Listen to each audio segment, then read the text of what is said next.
Allah karena hari ini kita bisa berjumpa kembali. Alhamdulillah dengan semuanya. Alhamdulillah bersyukur kepada Allah karena hari ini kita masih diberi kesempatan oleh Allah untuk bertolabul ilmu. Karena di luar sana banyak sekali mungkin saudara atau tetangga kita yang tidak punya kesempatan seperti kita ya. Mungkin mereka ada yang sakit atau punya uzur yang lain. Marilah kita manfaatkan kesempatan ini dengan sebaik-baiknya ya Ummahat.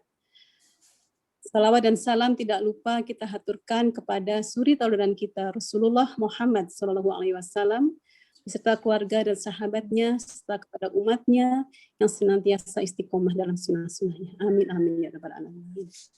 Baiklah Ummahat semuanya, sebelum kita mulai ngaji kita hari ini, terlebih dahulu kita dengarkan lantunan ayat suci Al-Quran yang akan dibacakan oleh Ananda Asfa dari SD Khairul Ummah Depok. Masya Allah, sudah senyum-senyum nih.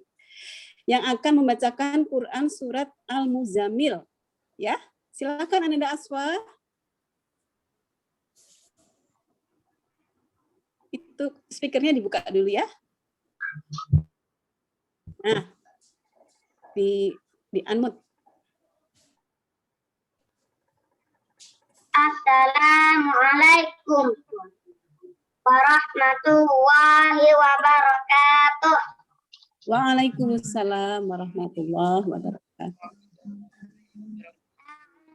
Billahi minasyaitonir rajim. Bismillahirrahmanirrahim. Ya ayyuhal muzzammil qumil laila illa qalila nisfahu aw inqus minhu qalila aw zid alaihi warattilil qur'ana tartila. Inna sanulqi alaika qawlan thaqila. Inna nashi'atal laili hiya ashaddu wata'an wa aqwam qila. Inna laka fin nahari sabhan tawila. Wadhkur isma rabbika wa tabattal ilaihi tabtila. Rabbul masyriqi wal maghribi la ilaha illa huwa fattakhidhu wakila. Wasbir ala ma yaquluna wahjurhum hajran jamila. Wadarni wal mukazzibina ulin na'mati wa mahilhum qalila. Inna ladaina ankalan wa jahima wa ta'aman dha ghussatin wa azaban alima. Yawma tarjuful ardu wal jibalu wa kanatil jibalu kasiban mahila. Inna arsalna ilaikum rasulan syahidan alaikum kama arsalna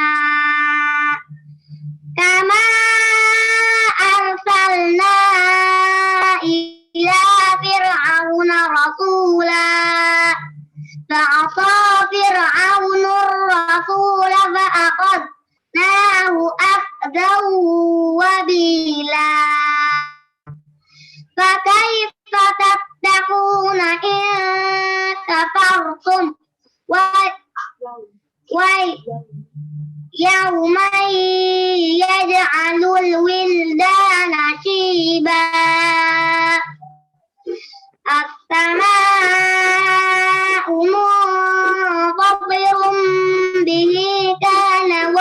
duhu maf'ula. Inna hadhihi tazkirah faman syaa'a ittakhadha ila rabbihi sabila. Inna rabbaka ya'lamu annaka taqumu adna min thulutsayil laili wa nisfahu wa thulutsahu wa ta'ifatun minal ladzina ma'ak wallahu yuqaddirul laila wan nahar. Alima alla tuhsuhu fataba alaikum faqra'u ma tayassara minal Qur'an. Alima an sayakunu minkum marda wa akharuna yadribuna fil ardi yabtaghuna min fadlillahi wa akharuna yuqatiluna fi sabilillah. Faqra'u ma tayassara minhu wa aqimus salata wa atuz zakah wa aqimus salata wa atuz zakata wa aqridullaha qardan hasana. Wa ma tuqaddimu li anfusikum min khairin tajiduhu 'indallahi huwa khairan wa a'zama ajra. Wastaghfirullah. Innallaha ghafurur rahim. Shadaqallahul azim. Assalamualaikum warahmatullahi wabarakatuh. Waalaikumsalam warahmatullahi wabarakatuh. Masya Allah, Maha benar Allah dengan segala firman-Nya. Jazakallah khairan Ananda Aswa yang telah melantunkan Quran Surat Al-Muzammil. Semoga Allah akan memberikan kebaikan dan pahala untuk Ananda dan kita yang mendengarkannya. Amin, amin, ya Rabbal Alamin. Baiklah umat sekalian, dengan memohon kepada Allah Subhanahu wa Ta'ala, mudah-mudahan ngaji kita hari ini mendapat ridhonya dan berkahnya. Marilah kita bersama-sama membaca Quran Surat Al-Fatihah bersama-sama. Biridho lillahi ta'ala Al-Fatihah.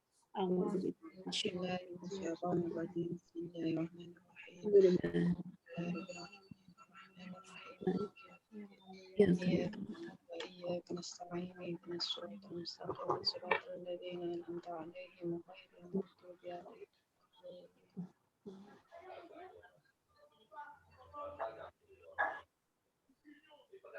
Baiklah, Umahat, untuk jadwal ngaji pekan ini kita akan ngaji fikih muslimah ya.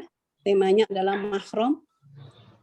Masya Allah, tema ini adalah tema yang amat penting dan menarik ya. Nanti kita simak bersama-sama karena untuk fikih mahram ini berkaitan dengan fikih yang lain. Contohnya bagaimana kita berbusur secara syar'i jika kita bertemu dengan saudara-saudara kita, mungkin saudara dekat tapi dia sebenarnya bukan mahram kita, ya.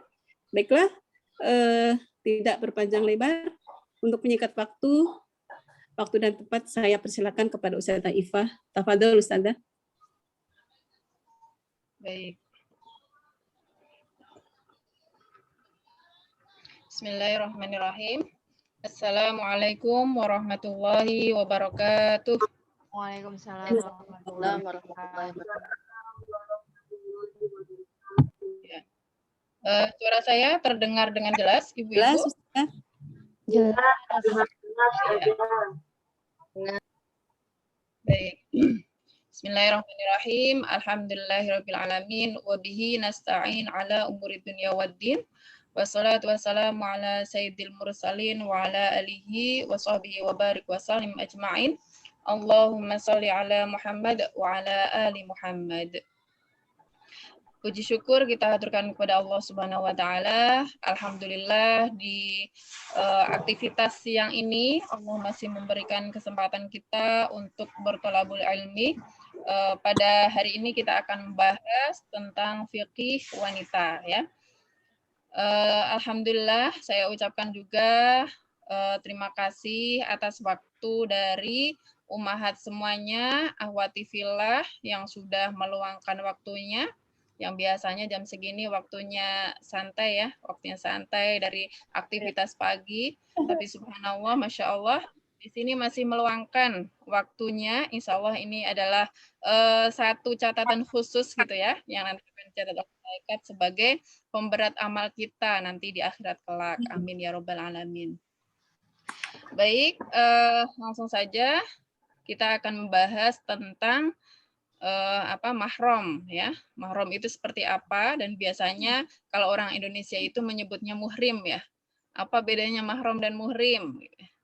Nah, ini saya akan share screen.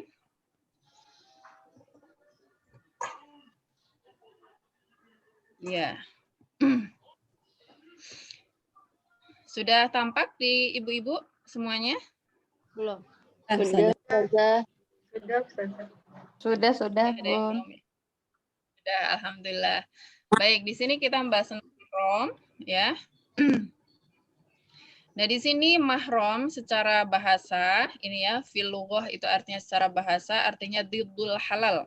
Diddul halal itu lawan dari halal. Ya, jadi sama mahram itu seperti kata haram gitu ya. Cuman di sini karena ada mimnya mahram gitu ya. Ada mim di sini, ini menunjukkan bahwa adanya pelaku, orang-orang yang diharamkan. Makanya di sini ketika makna secara istilah gitu ya, mahram itu artinya man la yajuzulahu munakahataha gitu ya. Jadi man siapapun atau orang-orang yang tidak boleh baginya manakataha untuk dinikahi gitu ya. Jadi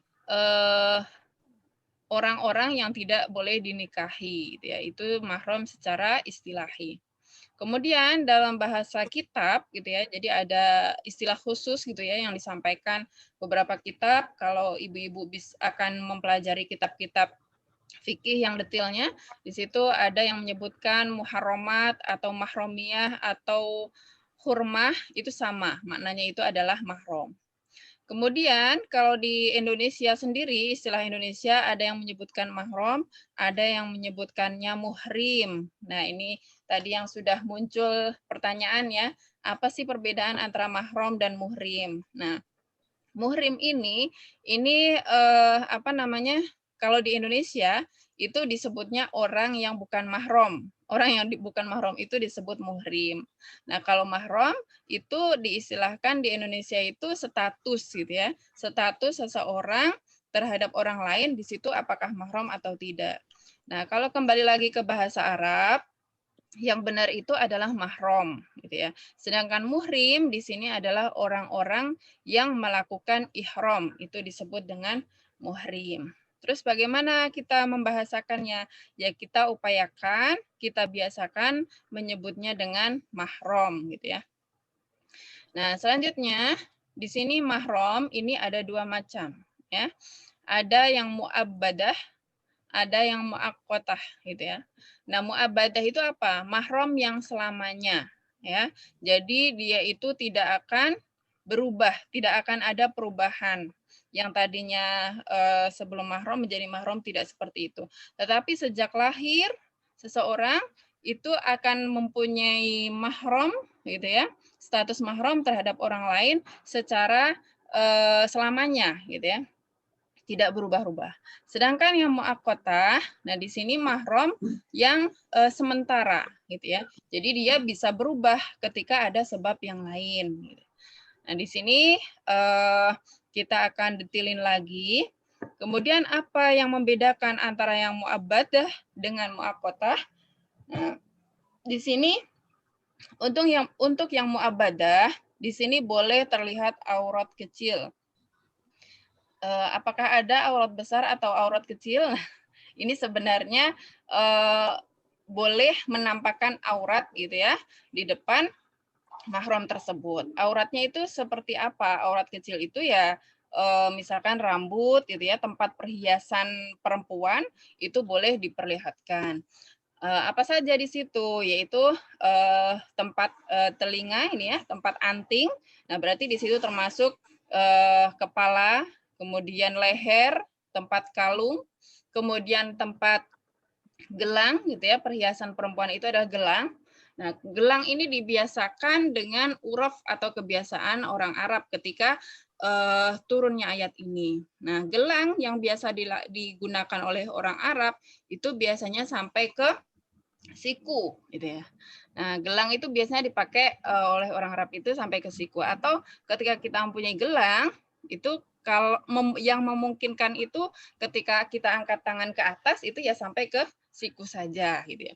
Jadi tidak memungkinkan atau urufnya orang Arab itu ketika menggunakan gelang itu sampai ke ini di atas gitu ya, di atas ini nggak sampai gitu. Jadi kira-kira tempat gelang gitu ya, berarti di tangan gitu ya, dari siku ke bawah itu juga termasuk boleh diperlihatkan kepada mahram. Nah, kemudian kaki, ya kaki itu batasannya apa? Batasannya adalah tempat gelang kaki. Nah, tempat gelang kaki itu kira-kira sampai mana? Ibu-ibu sering lihat orang India kalau pakai gelang kaki sampai mana kira-kira? Nah, kira-kira perkiraannya itu sampai di betis ya. Sampai di betis. Jadi tidak mungkin orang pakai gelang kaki itu sampai di lutut, itu nggak mungkin. Biasanya sampai di betis. Makanya batasan kita menampakkan aurat kita di depan mahram itu boleh sampai batasan betis untuk kaki gitu ya. Kemudian kalau untuk tangan, siku atau naik sedikit itu boleh. Ya, seperti itu. Yang selanjutnya boleh bersentuhan ya. Boleh bersentuhan, ini artinya ya bersalaman gitu ya. Kemudian yang sering dilakukan itu adalah bersalaman gitu ya. Kemudian boleh berkholwat. Nah, boleh berkholwat itu artinya boleh berduaan gitu ya, antara si perempuan dengan mahram tersebut atau laki-laki dengan mahramnya. Nah, kemudian boleh bepergian berdua gitu ya, atau bersama. Nah, ini ada yang mensyaratkan bahwa syariat itu telah mensyaratkan bagi seorang perempuan ketika bepergian dalam waktu sehari semalam, maka di situ harus disertai oleh mahramnya. Mahramnya siapa? Yaitu orang-orang yang tidak boleh dinikahi tadi gitu ya. Seperti itu.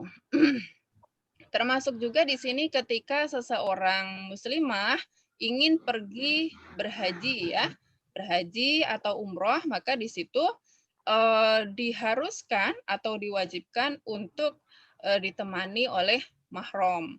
Jadi ketika di situ umroh tidak menggunakan mahram, maka di situ tidak sempurna umrohnya.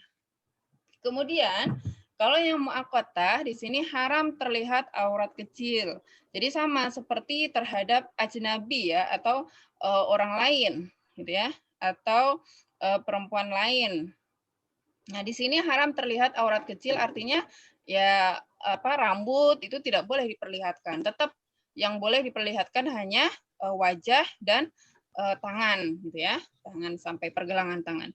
Kemudian haram bersentuhan, tidak boleh bersalaman. Kemudian haram berkholwat ya, di sini juga tidak boleh berkholwat berduaan dengan mahram muaqqatah ini. Kemudian haram bepergian juga gitu ya, artinya haram bepergian dengan mahram muaqqatah ini. Sekarang kita bahas dulu yang mahram mu'abbadah, mahram yang selamanya. Nah, di sini ada 3 hal. Ada 3 penyebab seseorang itu menjadi mahram. Yang pertama itu karena nasab, yang kedua karena pernikahan, dan yang ketiga karena persusuan gitu ya. Kalau di sini penyusuan ya, hampir sama ya. Maksudnya itu. Ya, jadi yang pertama nasab, kedua pernikahan, ketiga persusuan.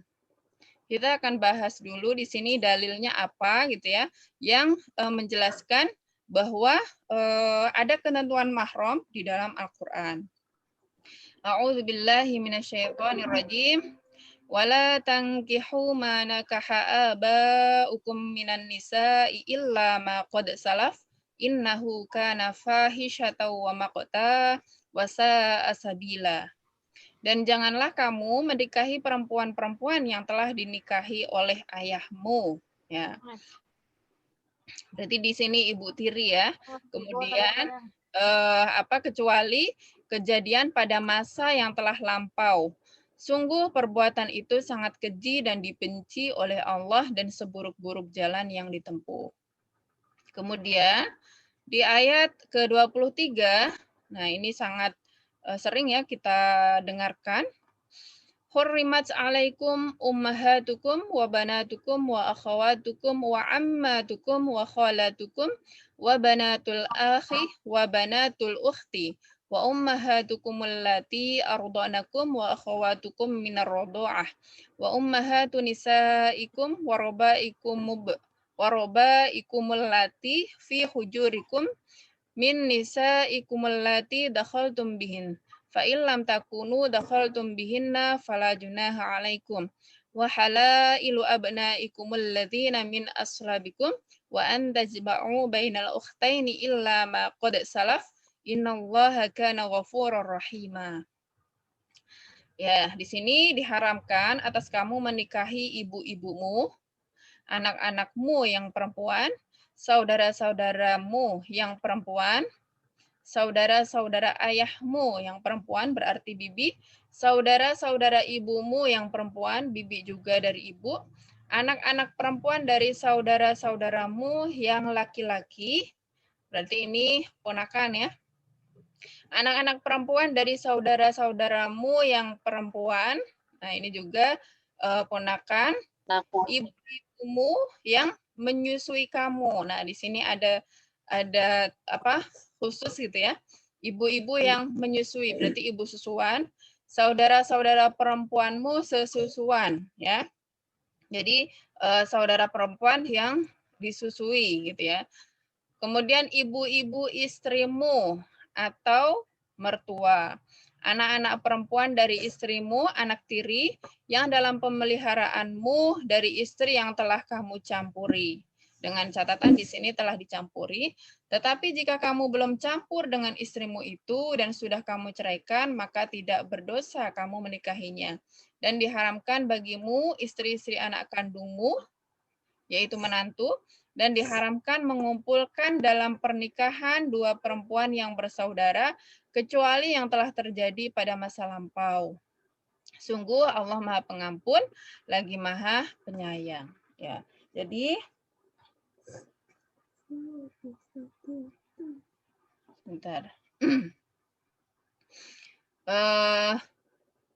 Sebentar.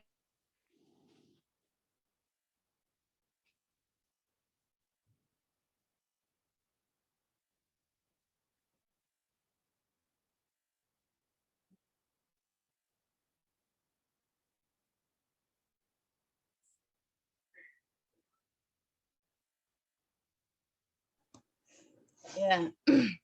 Jadi di sini ada penjelasan juga dilarang untuk mengumpulkan dua perempuan yang bersaudara, kakak adik ya, kecuali yang telah terjadi pada masa lampau. Jadi maksudnya pada masa lampau itu memang pada masa Rasulullah itu pernah terjadi gitu ya. Sebagaimana istrinya Utsman gitu ya, itu adalah kakak beradik dari anaknya Rasulullah, itu pernah terjadi.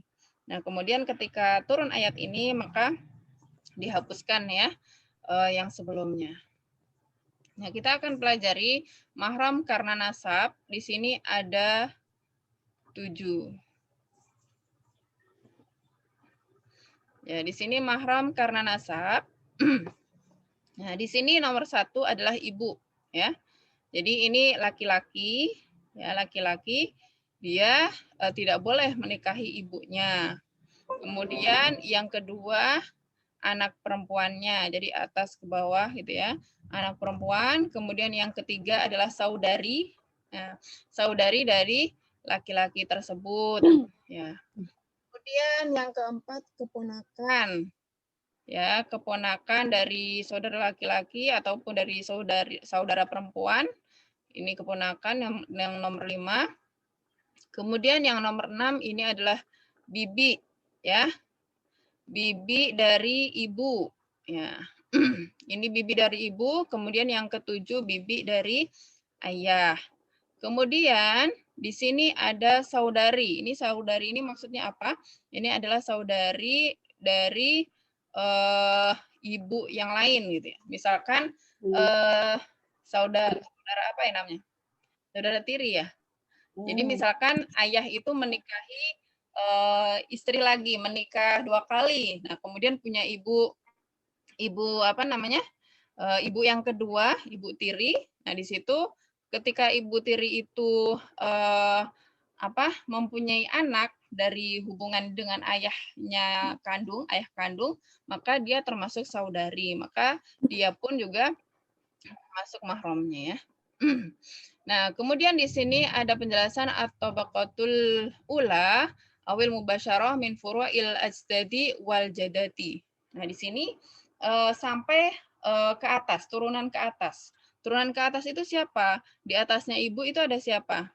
Ada nenek gitu ya. Kemudian di atas nenek masih ada lagi gitu ya, ibunya nenek dan seterusnya. Itu termasuk mahramnya gitu ya, tidak boleh dinikahi. Termasuk juga di sini al-fara'ul insanu wa in nazal. Nah, di sini termasuk juga ke bawah gitu ya. Ke bawah itu anak perempuan, nanti anak perempuan di sini mempunyai anak lagi gitu ya. Atau anak perempuan ini menikah dengan laki-laki sehingga mempunyai cucu ke bawah gitu ya. Nah, itu termasuk mahram juga gitu ya. Kemudian mahram yang disebabkan karena pernikahan ya. Di sini ada 4 ya.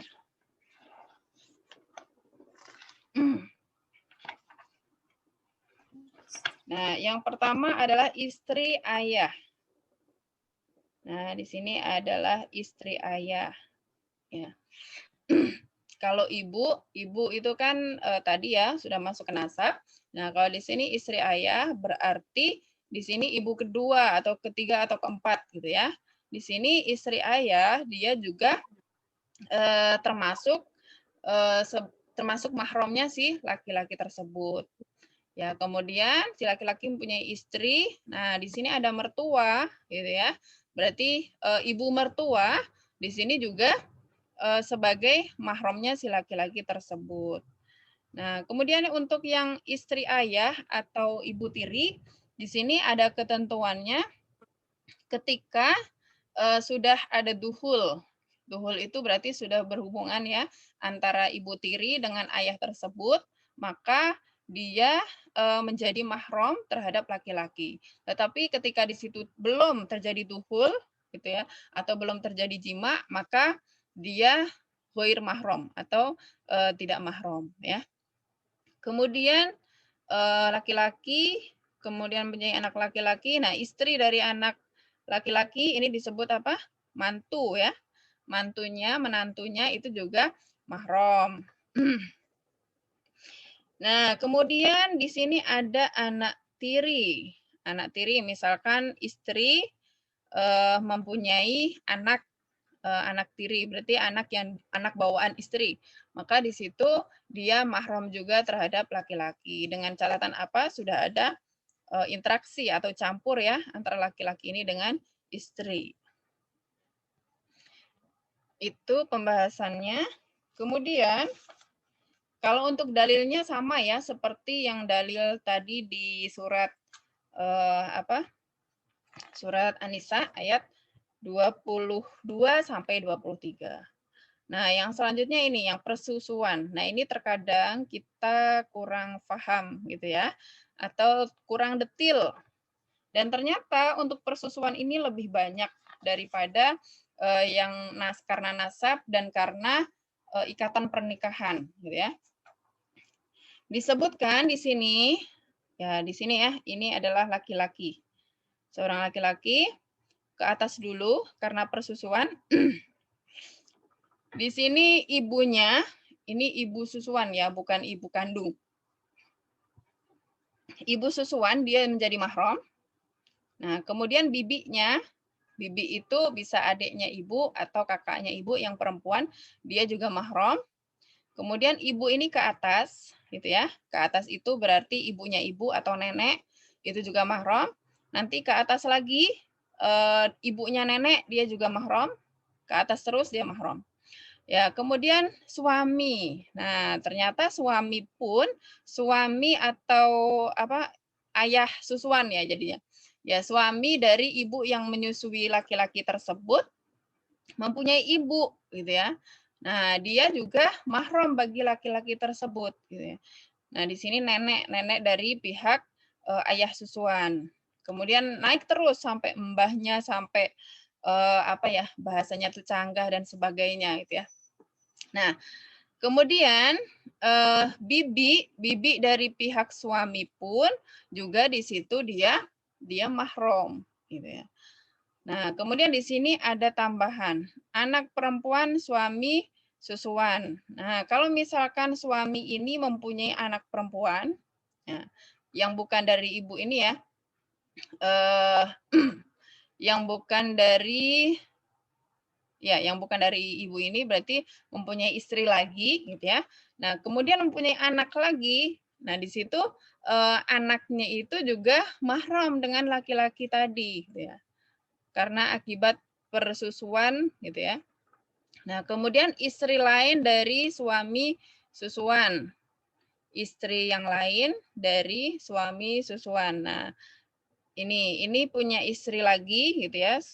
Suami susuan ini tadi kan ibu susuan, kemudian ada suami susuan. Di sini dia punya ibu tiri. Nah, ibu tirinya itu juga mahram dengan laki-laki tadi, gitu ya. Tadi anaknya. Nah, kemudian ibu tirinya juga mahram. Nah, kemudian berarti bibi dari kanan kiri ya, dari pihak ibu susuan dan ayah susuan itu juga mahram. Nah, untuk yang pihak ayah susuan ini mendatar dan ke atas. Mendatar bahasanya. Ya ini ya, ke samping dan ke atas saja yang mahram. Tadi ada tambahan tadi yang ini ya, anak perempuan suami susuan. Ini di sini tidak ada tabelnya. Nah, kemudian tadi laki-laki. Nah, di sini ibu mempunyai anak ya, anak perempuan saudari. Nah, saudari ini juga mahram terhadap laki-laki susuan tadi, anak susuan tadi, gitu ya. Nah, jadi saudari susuan, gitu ya. Nah, ini juga mahram. Kemudian saudari ini punya anak. Nah, disebut ponakan ya, ponakannya siapa? Si laki-laki tersebut, dia juga mahram. Kemudian keponakan dari saudara susuan laki-laki itu juga mahram. Nah, untuk yang persusuan ini, nah di sini mahram itu yang berakibat itu hanya anak yang disusui saja terhadap keluarga ibu susuannya, gitu ya. Jadi tidak ada hubungan terhadap saudara anak yang disusui, gitu ya. Jadi misalkan si A, gitu ya, si A ini menyusu dengan ibu susuan, gitu ya. Sedangkan si A ini mempunyai saudara 3, gitu ya. Nah, yang berhubungan dengan ibu susuan itu hanya si A tersebut, gitu ya. Jadi kakaknya si A, adiknya si B itu dia tidak ada hubungannya. Gitu. Nah, ini penting sekali untuk diperhatikan, gitu ya. Diperhatikan karena ini terkait juga dengan selain terkait dengan pernikahan, gitu ya. Itu juga terkait dengan silsilah yang memang harus dijaga nasabnya, gitu ya. Jangan sampai terjadi pernikahan yang tidak diperbolehkan gitu ya. Ya ini karena persusuan ini. Ya, di sini disebutkan yahrumu minar rodai ma yahrumu min nasabi. Jadi diharamkan bagi anak yang disebabkan karena rodo itu persusuan, sama halnya dengan apa-apa yang diharamkan dengan nasab gitu ya, yang disebabkan oleh nasab. Jadi posisinya sama gitu ya. Mau anak susuan ataupun anak kandung itu sama. Ibu susuan atau ibu kandung itu sama. Ini dalam hal mahram saja ya. Berbeda dengan waris. Kalau waris itu nanti semoga ada pembahasan sendiri. Kalau waris itu ya hanya sesuai nasab saja gitu ya. Itu pun nasabnya pun juga tidak rentetan ke atas. Tapi kalau untuk persusuan, nah di sini anak persusuan maka dia tidak mendapatkan waris gitu ya. Jadi hanya terikat dengan mahram saja. Nah, makanya di sini fakta yang muncul adanya hukum syara mahram ini, mahram yang disebabkan karena persusuan ini sekarang sudah banyak yang muncul gitu ya. Nah, termasuk juga faktanya terkait dengan adanya bank ASI gitu ya. Bank ASI itu harus diperhatikan gitu ya. Jadi yang awalnya mubah bisa jadi ketika di situ tidak jeli, tidak teliti bisa memunculkan keharaman. Karena apa? Karena ketika seorang anak sudah diberikan ASI oleh perempuan gitu ya, yang mempunyai ASI, maka di situ dia akan berefek atau berpengaruh terhadap mahram gitu ya. Dan ketika kita lihat ternyata mahramnya ini lebih banyak gitu dibandingkan dengan yang nasab tadi. Seperti itu. Nah, di sini ada syarat-syaratnya. Syarat disebut sebagai mahram persusuan. Yang pertama, susuan dilakukan 5 kali hisaban atau lebih. Nah, ini ada dalilnya ya. Di sini hadis yang diriwayatkan oleh Aisyah, la tuharrimul massatul wal massotani. 1 atau 2 kali isapan saja itu tidak mengharamkan.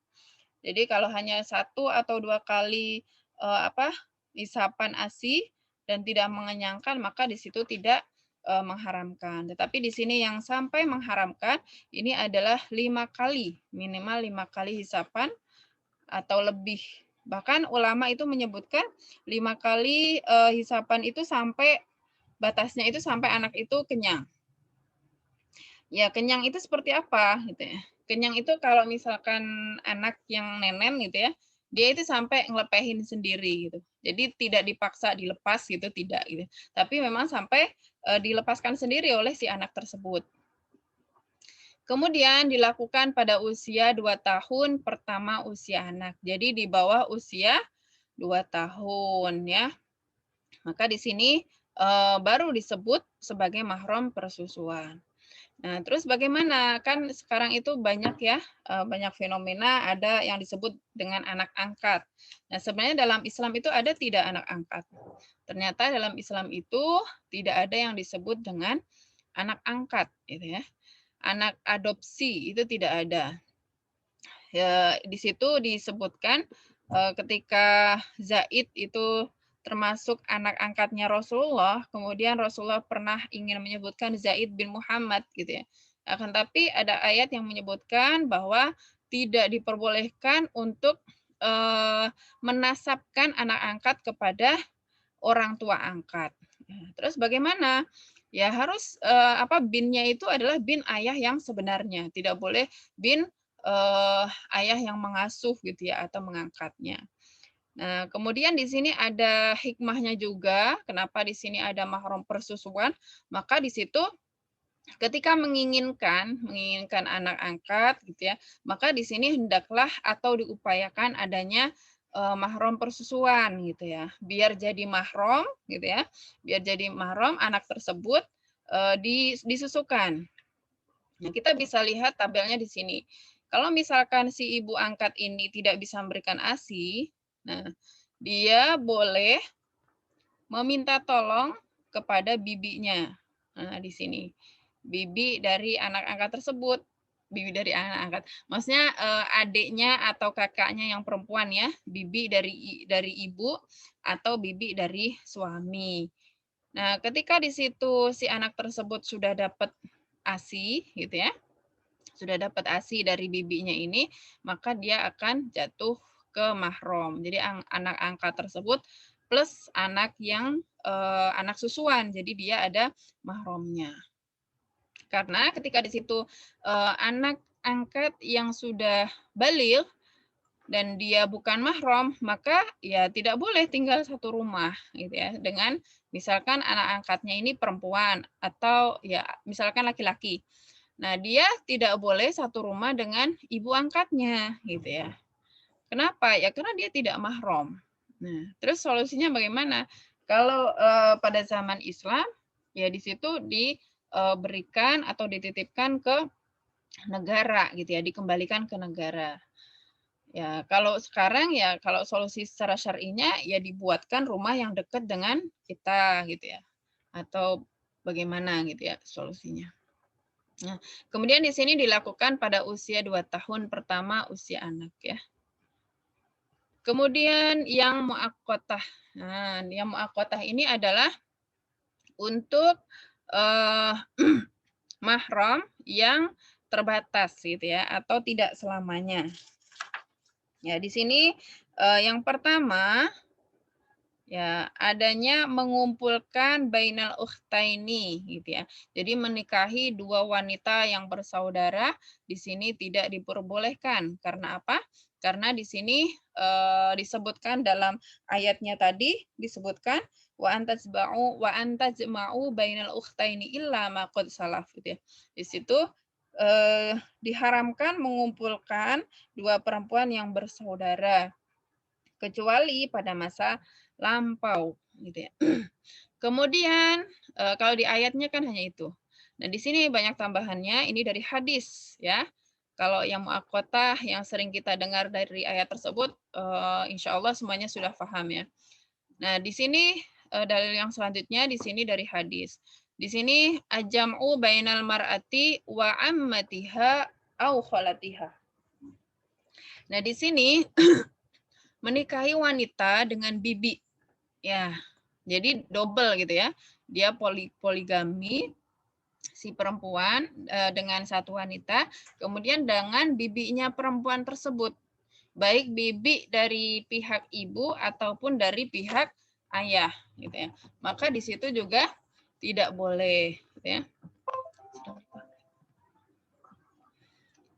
Kemudian menikahi wanita lebih dari 4. Nah, di sini juga tidak boleh. Ya, untuk dalilnya yang tadi la yujma'u bainal mar'ati wa ammatiha wala bainal mar'ati wa khalatiha. Seorang wanita tidak boleh disatukan dengan bibi dari jalur ibu maupun bibi dari jalur ayah. Kemudian menikahi wanita lebih dari 4. Nah, ini haram. Haram ya, misalkan seorang laki-laki sudah 4 istrinya. Nah, kemudian mau nambah 1. Nah, si perempuan yang terakhir itu dia haram untuk dinikahi. Kecuali kalau yang satunya itu diceraikan atau bagaimana.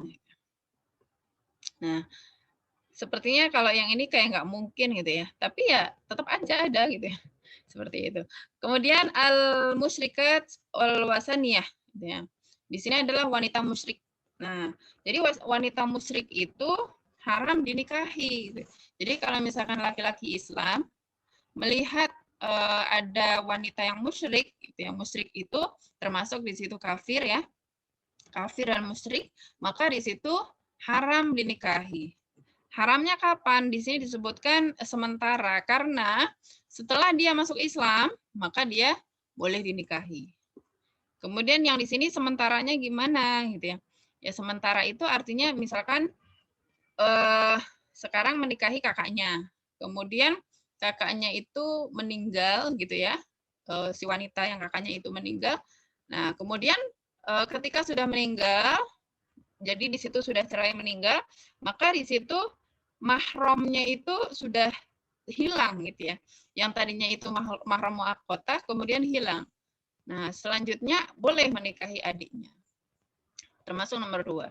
Kemudian yang nomor selanjutnya, menikahi wanita yang berstatus istri. Nah, ini juga haram gitu ya. Haram seorang laki-laki menikahi yang masih berstatus istri. Kemudian wanita dalam masa iddah. Nah, di sini juga hukumnya mahram muakkodah gitu ya.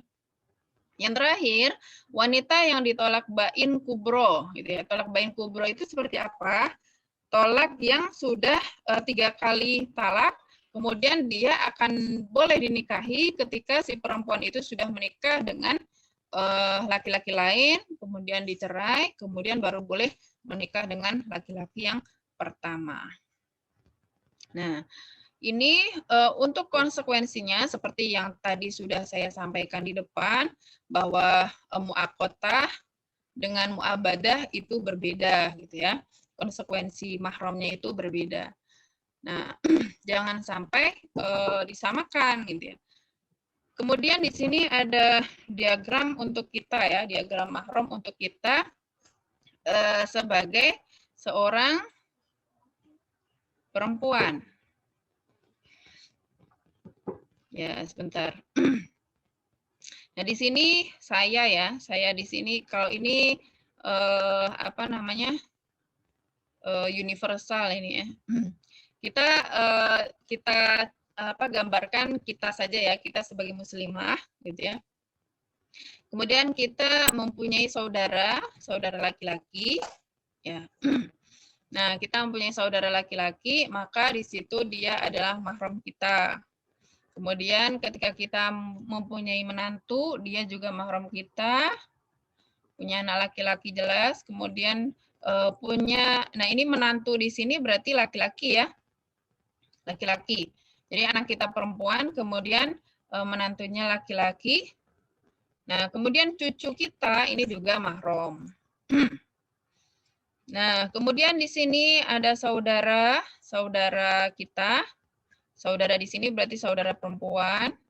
Kemudian ada ipar. Nah, ipar di sini berarti dia ipar laki-laki kalau posisinya kita ya. Kemudian yang mahram itu dengan ponakan kita. Kemudian ini yang ke atas. Ya, ayah dan ibu menikah ya. Ayah dan ibu kita jelas di situ mahram ayah kita. Kemudian di sini ada saudara tiri. Saudara tiri ini maksudnya saudara bawaan. Bawaan ayah atau bawaan ibu itu bukan mahram kita ya. Kecuali misalkan satu ayah gitu ya, saudara seayah atau saudara seibu itu mahram. Tapi kalau di sini saudara tiri berarti bawaan dari ayah atau bawaan dari ibu, maka di situ dia bukan mahram. Nah, kemudian di sini ada om dan tante ya. Nah, di sini kalau misalkan di sini tante kita, maka dia akan menikah dengan om. Dan om di sini dia bukan mahram kita. Ini yang disebut dengan om ipar kalau saya membahasakannya. Kalau di sini kakak ipar atau adik ipar. Nah, kalau di atas ini om, di sini berarti di sini om ipar ya. Bukan om kandung atau ya.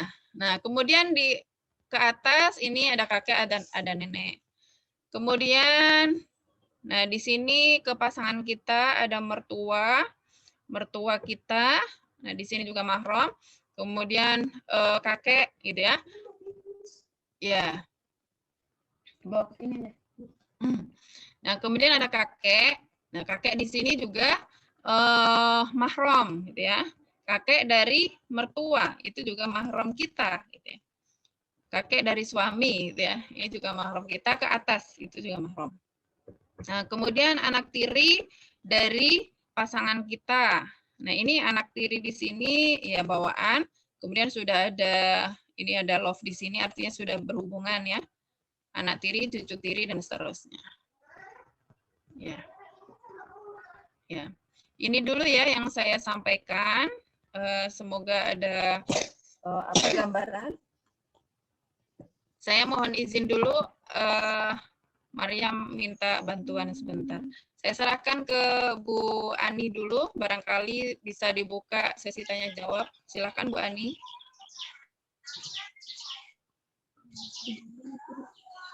Baik Ustazah, jazakallah khair. Pemaparannya begitu jelas ya. Baik, Ibu umat sekalian, ada yang mau ingin ditanyakan, boleh langsung ditanyakan di sini atau di via chat. Silakan. Saya mau bertanya Ustazah Ifah. Baik, Umu Asfa. Assalamualaikum warahmatullahi wabarakatuh. Waalaikumsalam warahmatullahi wabarakatuh.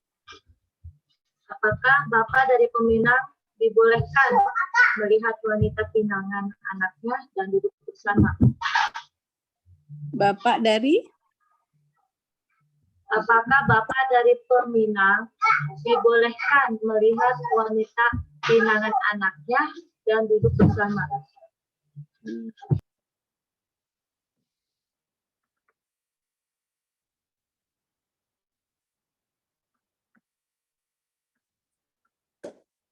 Ya. Ada lagi yang ingin bertanya?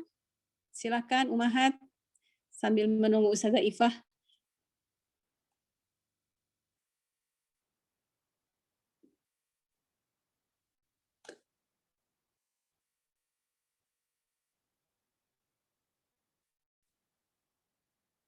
Dokter Devti biasanya nanya.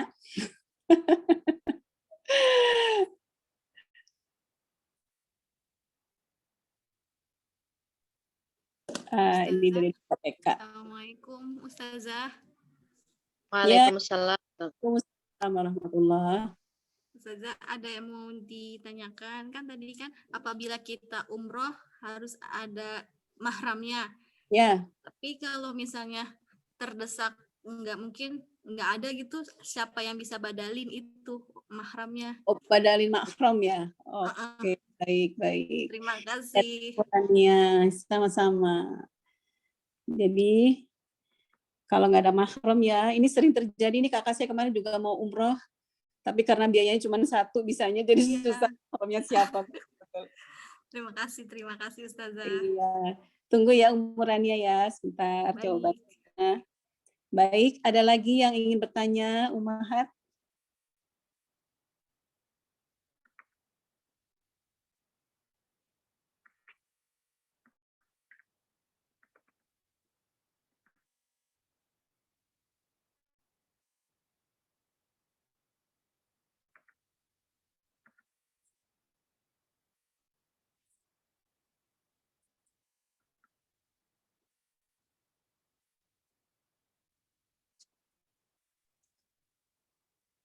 Ya, Bu Ani mau tanya. Ya. Ya, pernah ada yang menanyakan ke saya. Saya juga belum ketemu jawabannya. Kalau dengan yang non-muslim kan, walaupun sama perempuan tidak boleh membuka aurat ya. Tapi kalau ternyata yang non-muslimnya itu adalah saudara kandung kita sendiri atau saudara kita sendiri gitu, itu apakah tidak boleh membuka aurat juga atau boleh aurat kecil saja gitu? Ya, baik Dokter Devti. Ya, terima kasih Bu.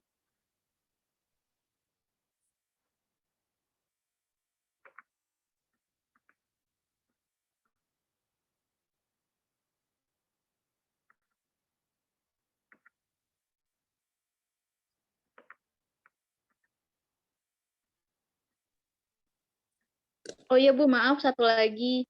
Ya.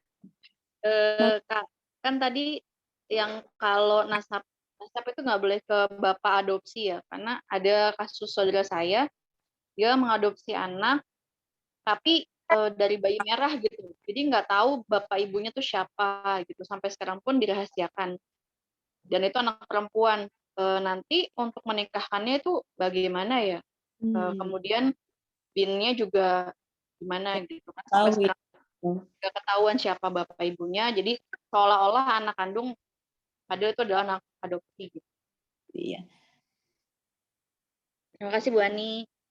Biasanya kalau nggak ada yang nggak ketahuan, biasanya walinya wali hakim ya, Dokter Devti ya. Iya, tapi kita minta info dari Ustazah, betul. Wali hakim ya. Iya, tapi sepertinya orang tuanya ini merahasiakan, jadi tidak boleh sampai ada yang tahu. Kalau misalnya jadi wali hakim kan jadi pertanyaan gitu ya, Bu. Padahal Padahal jadi sebetulnya tidak sebenarnya sah. ya, cuma dirahasiakan ya. Iya. Hmm, Hmm, baik. Nanti kita tanyakan, Ustazah. ya, baik.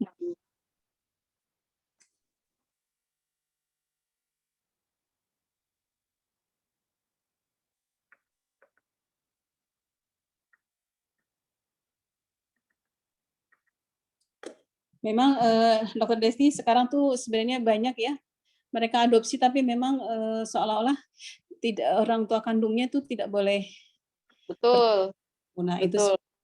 Itu kan istilahnya memutus mahram ya.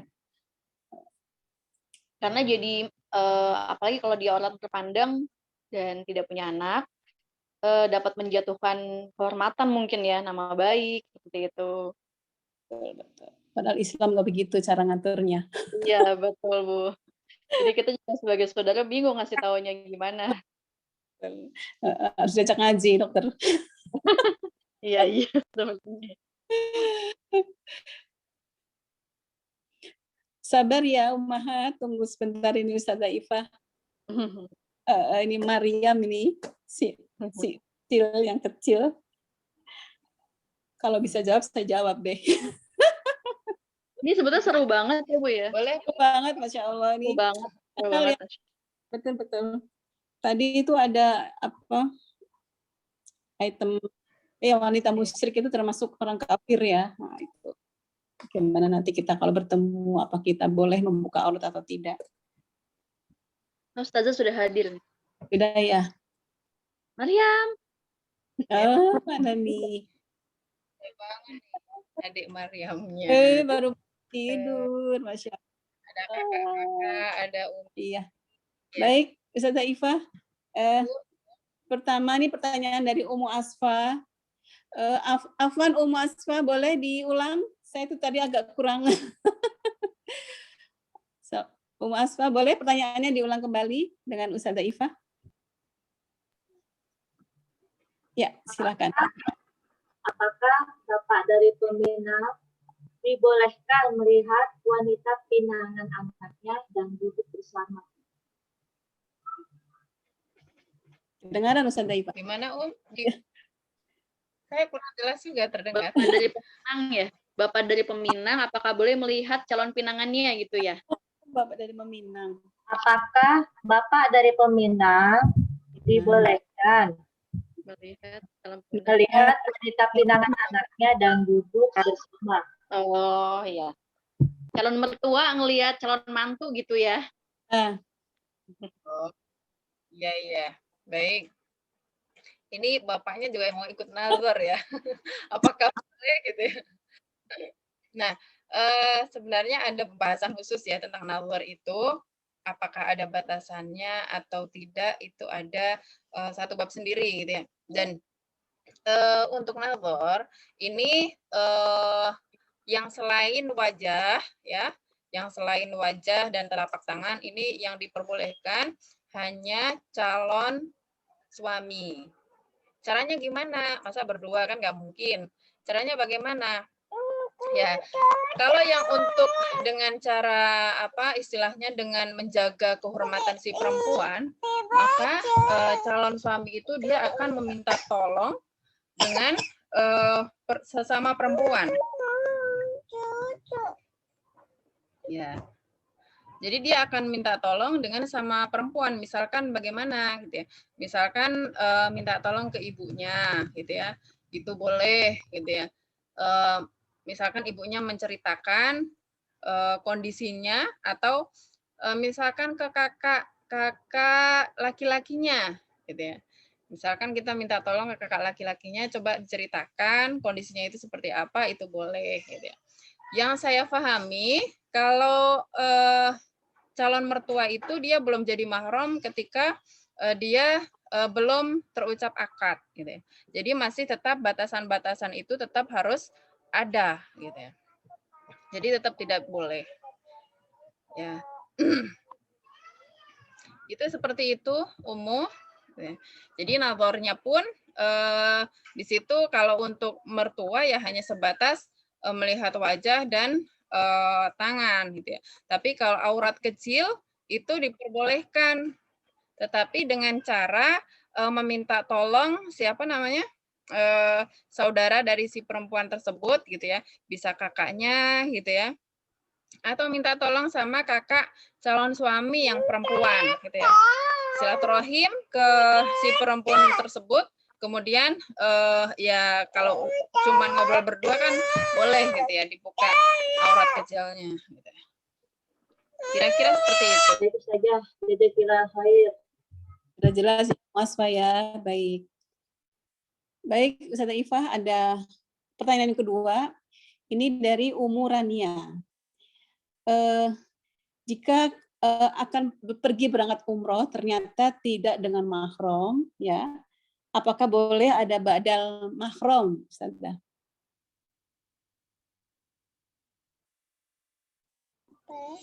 Ya, badal mahram ya. Badal mahram itu yang saya pahami cuman ada di Indonesia semata.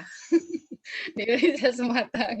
Jadi info-info yang ada itu kalau di luar negeri gitu ya, itu ya menjaga apa namanya hadis yang sudah ditetapkan oleh Rasulullah, bahwa ada suatu hadis ketika itu sahabat ada dalam dua kondisi gitu.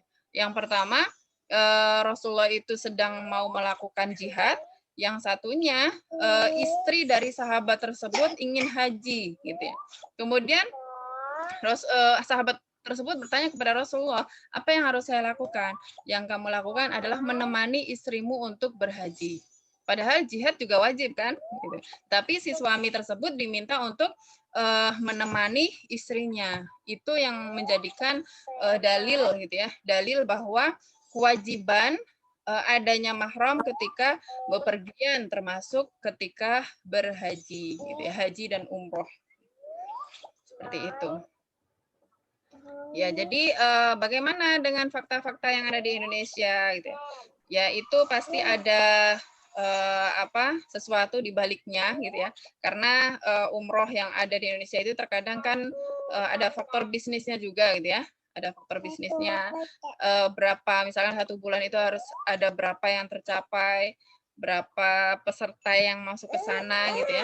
Dan di situ sampai dibuatkan mahram sementara gitu ya. Ceritanya mahram sementara, kalau yang saya dapat cerita itu ya, itu adalah mahram sementara. Jadi misalnya ada suami istri, dia berangkat umroh, nah suami ini, si suami orang tersebut, dia mempunyai jatah 3. 3 jadi saudara mahram orang lain gitu ya.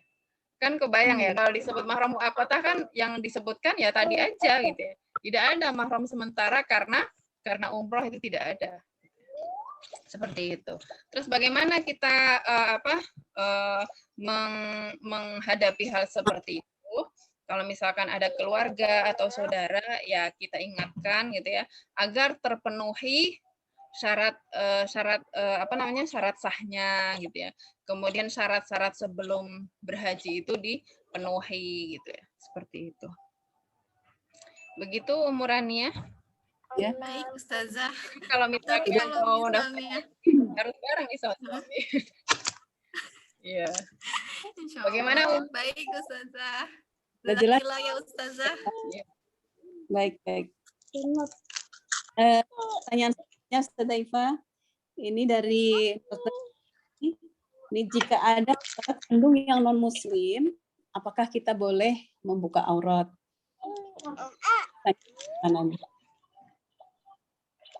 Ya, ini saudara apa nih, Bu? Saudara kandung. Oh, saudara kandung non muslim. Iya.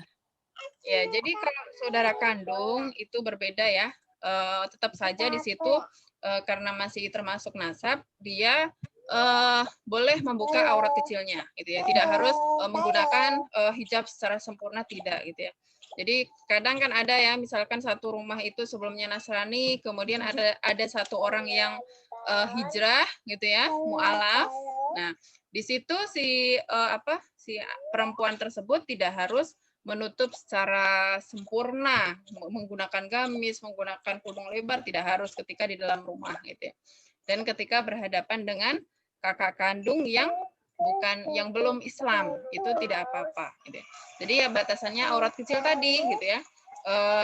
Tetap menggunakan pakaian rumah gitu ya. Seperti itu. Baik. Jelas. Ya, itu Bu.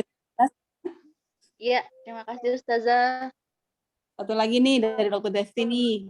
Ini kejadiannya gini, ada kasus anak diadopsi tetapi tidak ketahuan orang tuanya.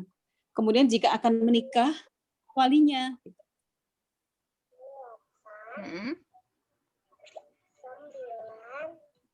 Jadi orang tuanya orang tuanya mungkin memang sengaja tidak dikasih tahu atau memang nggak tahu. Nah nanti pada saat menikah walinya tuh siapa, Ustazah? Ya, jadi banyak ya sebenarnya kondisi seperti itu dalam kondisi saat ini gitu ya, banyak anak yang ditinggalin orang tua gitu ya. Bahkan ada anak yang dari hasil zina gitu ya. Remaja-remaja itu kan sekarang banyak yang melakukan seperti itu, yang efeknya sebenarnya anak-anak yang tidak berdosa sebenarnya. Nah, itu bagaimana dalam Islamnya gitu. Nah, di situ karena tidak jelas nasabnya gitu ya. Nah, dia boleh dinikahkan oleh wali hakim gitu ya. Jadi dia minta tolong ke wali hakim gitu ya. Tapi harus ada upaya dulu untuk mencari walinya. Gitu ya. Tapi kalau ternyata sudah dicari kemana-mana tidak ketemu walinya, ya terakhir itu ke wali hakim. Gitu. Tetapi kalau ada walinya, ya di situ harus ke walinya, baik di situ pamannya ataupun ayahnya gitu ya, atau Pak D-nya gitu, itu boleh. Tapi kalau memang tidak bertemu dengan wali yang senasab, dia di situ diamanahkan atau diwakalahkan ke wali hakim seperti itu. Ya, karena kan syaratnya wali itu, syaratnya menikah, seorang perempuan menikah itu tidak boleh menikahkan diri sendiri, gitu ya. Itu kalau dalam Islam tidak boleh. Tapi kalau di Barat itu sudah ada, gitu ya. Jadi pernikahan itu hanya hanya akad antara laki-laki dan perempuan aja, gitu. Jadi tidak perlu adanya wali, itu ada yang seperti itu. Tapi kalau dalam Islam ya harus ada wali. Nah, wali yang solusi terakhir itu adalah wali hakim. Kalau sudah tidak ada wali-wali yang lain dicari, maka kembali ke wali hakim. Seperti itu kira-kira, Bu-ibu. Ya, jazakallah khair Ustazah. Sudah jelas Dr. Devi? Ya. Sudah. Jazakallah khair Ustazah penjelasannya. Baik, masih ada waktu. Umahat, ada yang ingin bertanya? Mungkin ini terakhir ya. Satu pertanyaan lagi boleh. Ya, yang jadi kebiasaan sekarang itu adalah ipar ya. Ipar ini terkadang tidak terjangkau gitu ya oleh kita atau oleh muslimah gitu ya. Karena kadang ada yang sudah menikah tapi masih bergabung dengan orang tua gitu ya. Masih bergabung dengan orang tua, di situ kan ada ipar-ipar gitu ya. Sedangkan di dalam hadisnya bahwa ipar alhamu al-mautu. Ipar itu adalah maut. Bayang nggak, serem banget ya dikatakan oleh Rasulullah bahwa ipar itu adalah maut gitu. Jadi memang kita harus berhati-hati dengan ipar gitu ya. Seperti itu. Nah, ipar ini kalau saya menyebutkan itu ya ke atas dan ke bawah, tidak hanya kakak ipar atau adik ipar, tapi juga om ipar itu juga harus hati-hati. Terkadang anak kita gitu ya terhadap om ipar, artinya begini, kita mempunyai saudara perempuan menikah kan, jadi omnya anak kita. Nah, anak kita perempuan dengan om yang suami tantenya, nah di situ dia tidak mahram. Gitu ya. Artinya apa? Ya tetap dia harus menjaga auratnya. Gitu. Laba-laba. Ya seperti itu. Nah, termasuk juga apa? Ke kakeknya juga, kakek ipar gitu ya. Kebayang nggak kakek ipar? Terkadang kalau ke kakek itu ya salim-salim aja gitu ya. Padahal ya tetap aja gitu ya. Kemudian ke om ipar tersebut juga kalau kita sebagai kakak iparnya atau adik iparnya, kita kan sudah ngerti jaga jarak. Nah, anak kita kalau sudah mau masuk ke usia balik, bagi perempuan itu sekitar usia 9. Ya, 9 batasannya itu dari 9 tahun, maka di situ ya dengan om ipar upayakan sudah mulai dikurangi interaksinya, dikurangi ya interaksi-interaksi seperti holwat itu ya jangan sampai gitu ya, seperti itu. Dimatiin kan?